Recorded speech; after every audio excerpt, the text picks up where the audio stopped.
Day for myself and my partner Dennis, and for almost all of you here who have in some way played a role in the dream of this building becoming a reality. So I wanted to introduce my partner Dennis Cuku. He's going to come up and say a few words, and then we will be hearing from Mayor Don Iveson as well today. After that, we're going to have some refreshments, and please feel free to stay around and mingle and spend a little bit of time. I think just to be grateful for the incredible product that you guys have put out. I mean, this is amazing. This is the cumulative effort of many people. So I want to thank you all for that and welcome you here this morning. So Dennis?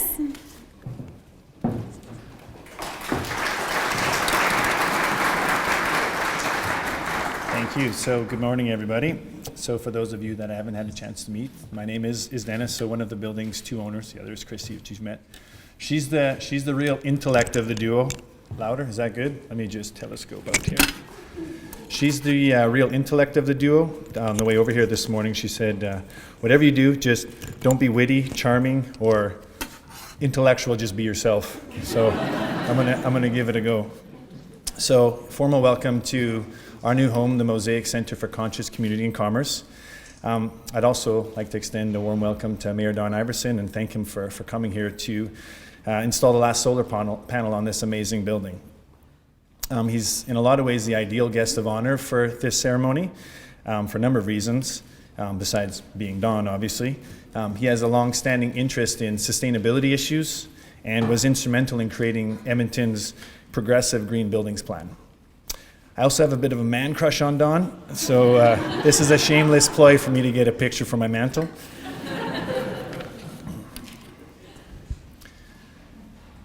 How do you explain why some people are able to achieve things that are so extraordinary and impossible? This question was directed to me on a tour by he was a real estate development executive on a tour a couple weeks ago. He asked, how is it that Christy, you and Christy were able to make this happen? My knee-jerk response was, pretty humble. I took a page out of Smitty's post-victory speech, and I said, we had a great team, and we played great, and we had great management. We just played great together. So I don't think he was too convinced. He kind of stopped walking. He turned around and looked at me, raised an eyebrow, and I think he knew I was full of shit.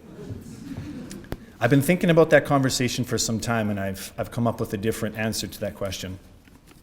So how is it that the Mosaic Centre for Conscious Community and Commerce is nearing completion, as you can see, and is 25% ahead of schedule, 5% under budget, and has had zero change orders in an industry that's plagued with cost overruns, missed deliverables, and litigation? Especially given that this project aims to be the world's most northerly net zero energy commercial building, Edmonton's first LEED Platinum commercial building, and Alberta's first living building certified project.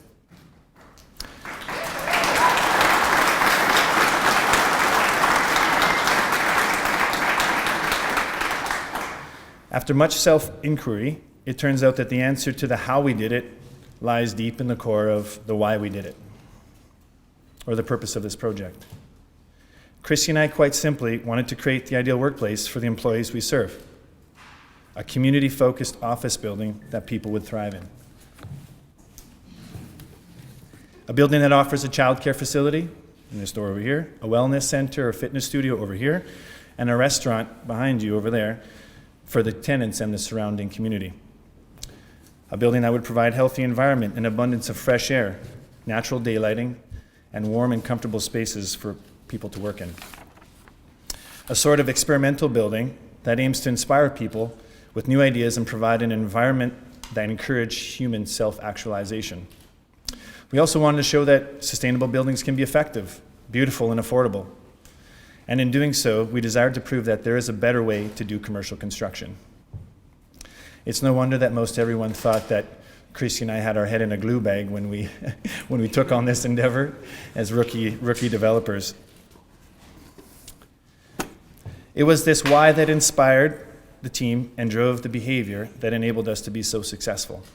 We built a team of professionals and tradesmen that were intrinsically motivated to do something different, shared the same core values, and wanted to create a legacy project for Edmonton. We found partners that wanted to test a better construction model, what we've now come to know as the integrated project delivery. We extended trust, respect, and safety to try new things to our team members, and well, look at what you guys did.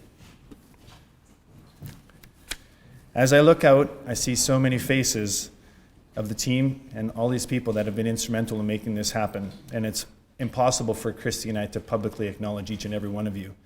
But I think I know that every one of you knows in your hearts what you've done and what piece of this project is yours. You all took a chance on this crazy idea, and we want to thank you. Specifically, I would like to thank Jennifer and Tim and Shandos Construction, the general contractor, Shafraz and Vedran and Manask Isaac, the architects, for believing in the vision and testing so many zany new ideas.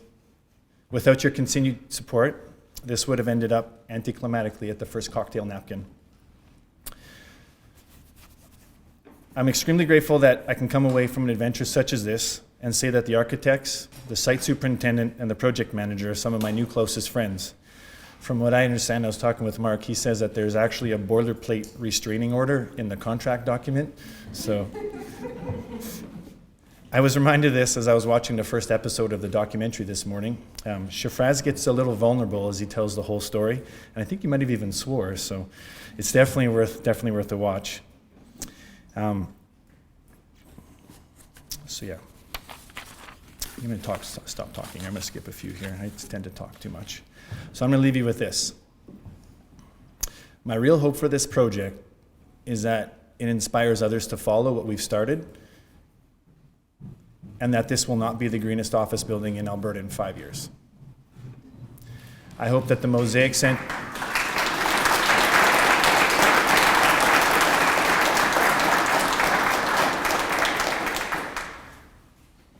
I also hope that this project inspires you to continually challenge status quo, and with that, question all things and why they are the way they are. Our planet is hurting. Our culture is getting sicker, and our people are drifting further from the truth. To heal our mess, we must have the collective courage to accept that we have been told what we have been told that is normal is actually indeed broken, and therein find the strength to discover a better way. Thank you.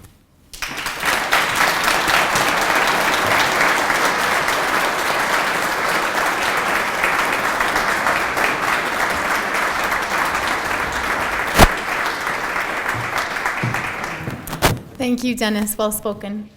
I'd like to now introduce Mayor Don Iveson to come up to the podium to say a few words.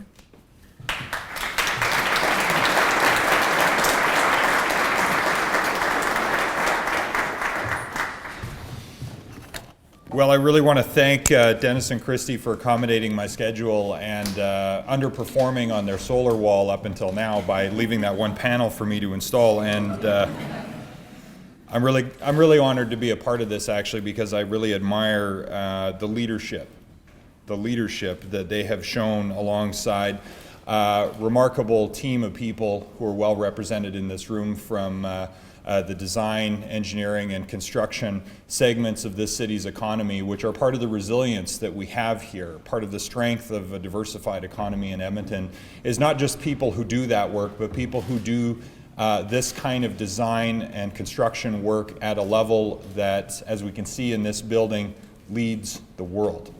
And so it's a privilege to be in a room with so many builders, and this is a city of builders from Chandos and Manask and from the many other companies and individuals who've been involved in erecting something that is really a testament to the fact that there is an intersection between commerce, between community, between our environment, and even beauty. And so I really just want to, on behalf of my City Council colleagues, say congratulations to all of you for your leadership, and in particular to Dennis and to Christy, because this is not only leadership in the city, this is leadership for the province, this is leadership for the country, and this is something that people will notice around the world. And there are many reasons why people should notice the kind of leadership that's coming out of Edmonton across a variety of sectors. You know, the work that our council is trying to do at Blatchford to create an entire community that will be net zero in energy. Some of the technology we try in this building will help us on that journey. The work that we're trying to do to extend the light rail system to all corners of the city so people have more low carbon and eventually no carbon transportation options to move about. Even the enhancements to our pedestrian and cycling system are all about giving people more of those choices and also strengthening the opportunity to interact with your fellow commuters and build that sense of community. The work that we've done now for almost 30 years in waste management and that we're now looking to export to the world. These are all examples of long-term commitment to doing right by the environment and to strengthening community in Edmonton. And so I think the Mosaic Centre here really builds on a wonderful foundation of those ethics and that care for each other and that care for the environment that sustains us. But it's a remarkable confluence of all of those threads together in one building, and it even smells good. Like, I mean, you walk in, and it's one of the things I've always liked about green buildings is that you try not to have the volatile or organic compounds, so you don't smell carpet glue, and instead you can smell the materials and you can smell the wood, and you can get a sense that it's actually a very healthy place. And so the intersection of all of those things really is wellness for the individuals who work here, and wellness for the community that comes together in this building. And so, I mean, you really hit every single one of the marks here in this building, and I'm very proud to be included, to be a part of this. Very proud to be mayor of a city that can accomplish something like this working together. So thank you again to both of you for your extraordinary leadership. I think it's a great challenge to put out there to say this shouldn't be the last, this should be the first of many, and that'll keep everybody who has done a remarkable job. I'm hearing ahead of schedule and under budget. These are music to any politician's ears, and particularly if you're building buildings. So that's noted. Good work, everybody.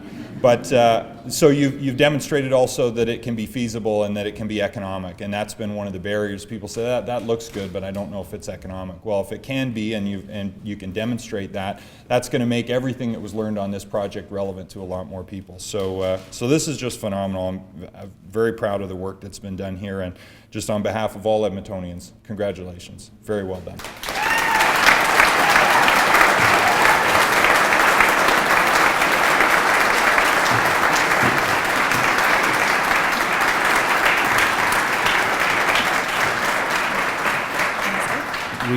We made a donation to the Edmonton Cycling Club on behalf of Don Iveson. We know that he's a big supporter of this, so this is a placeholder. There's an old tire tube off my wall, so a little certificate didn't quite seem to do the trick, so thanks again.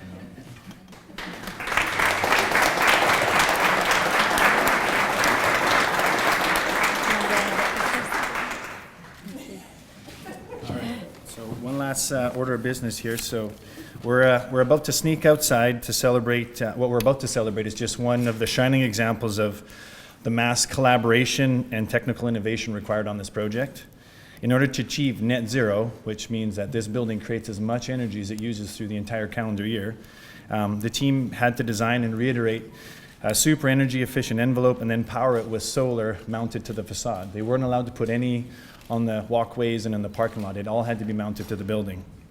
So Clifton and Great Canadian Solar combined forces with Jason and his team from NMAX to come up with an amazing design and a purchase agreement for the 213 kilowatts of electricity that's strapped to this building. So logistically, I think what we're going to do here is we're going to follow, we're all going to go out into the front walkway here right behind us, and Don's going to go up in the lift, and he's going to put on this last panel for us. So if you can all just wait for about 2 minutes and just give the media an opportunity to get out and get set up before, that would be great. Yes. And yeah, we got to get Don geared up in some PPE.